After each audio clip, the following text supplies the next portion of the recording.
હીરા ઉદ્યોગમાં ચાલી રહેલી મંદી વચ્ચે શ્રાવણ માસમાં કિરણ જેમ્સ દ્વારા 10 દિવસની રજા જાહેર કરાતા ડાયમંડ વર્કર યુનિયન દ્વારા રત્ન કલાકારો માટે આર્થિક પેકેજ અને રત્નદીપ યોજના લાગુ કરવા માંગ કરાઈ છે.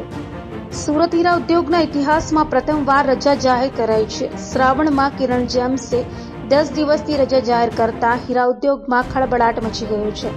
હીરા ઉદ્યોગમાં છેલ્લા 1 વર્ષથી મંદીનો માહોલ છે, ત્યારે મોટી કંપનીઓ રફની ખરીદી બંધ કરવા સાથે પ્રોડક્શન કાપ નહીં મૂકે તો સ્થિતિ નહીં સુધરે. ત્યારે કિરણ જેમ્સ દ્વારા 18 ઓગસ્ટ 2024 થી 27 ઓગસ્ટ 2024 સુધી તૈયાર હીરાનું પ્રોડક્શન બંધ રાખશે. હીરા ઉદ્યોગના ઇતિહાસમાં પ્રથમવાર શ્રાવણ માસમાં મોટી કંપની દ્વારા રજા જાહેર કરી છે, જેને લઈ હીરા બજારમાં હજુ પણ આવી સ્થિતિ રહે તેવી સ્થિતિ સર્જાઈ રહી છે. તો ડાયમંડ વર્કર યુનિયન દ્વારા રત્ન કલાકારો માટે આર્થિક પેકેજ અને રત્નદીપ યોજના સરકાર લાગુ કરે તેવી માંગ કરાઈ છે. અને આજ રત્ન કલાકારોને મંદીમાં સામનો કરવાનો એક જ વિકલ્પ છે તેમ ડાયમંડ વર્કર યુનિયન દ્વારા જણાવાયું હતું. Diamond worker union vice president છેલ્લા 2 વર્ષથી હીરા ઉદ્યોગ મંદીનું માર સહન કરી રહ્યું છે.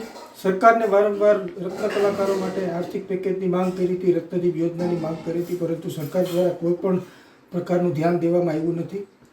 કાલે જ એક વર્લ્ડની મોટી ડાયમંડ કંપની કિરણ જેમ્સ દ્વારા 18 થી 27 સુધી જન્માષ્ટમી પૂર્વે 10 દિવસનું વેકેશન જાહેર કર્યું છે. તો જો આવડી મોટી કંપની વેકેશન જાહેર કરતી હોય તો સરકારને સમજી જવું જોઈએ કે હીરા ઉદ્યોગની અંદર કેવડી મોટી મંદી હશે. 2008ની અંદર મંદીનું સંજ્ઞાન લઈને ગુજરાત સરકારે રત્નદીપ યોજના જાહેર કરી હતી. તો આ 2024ની અંદર પણ એક રત્નદીપ યોજના જાહેર થવી જોઈએ એવી અમારી માંગણી છે.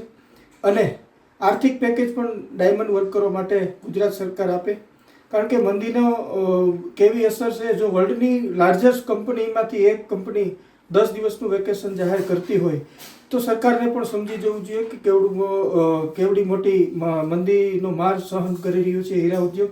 સરકારે પોતાની એજન્સીને કામે લગાડી સર્વે થવો જોઈએ. સર્વેમાં કેટલા કારીગરો બેરોજગાર છે, કેટલી કંપનીઓ અત્યારે નાની બંધ થઈ ગઈ છે, તમામ સર્વેમાં આવરી લેવામાં આવે અને સર્વે દરમિયાન એક આર્થિક પેકેજ અને રત્નદીપ યોજના જેવી યોજના ચાલુ કરવામાં આવે, જેથી કરી આપણે ડાયમંડ ઇન્ડસ્ટ્રીઝને ઉગારી શકીએ. રત્ન કલાકારો બેરોજગાર છે એમને પણ આપણે મદદ કરી શકીએ. તો સરકારને વિનંતી છે કે આર્થિક પેકેજ અને રત્નદીપ યોજના જાહેર કરે. જય હિન્દ.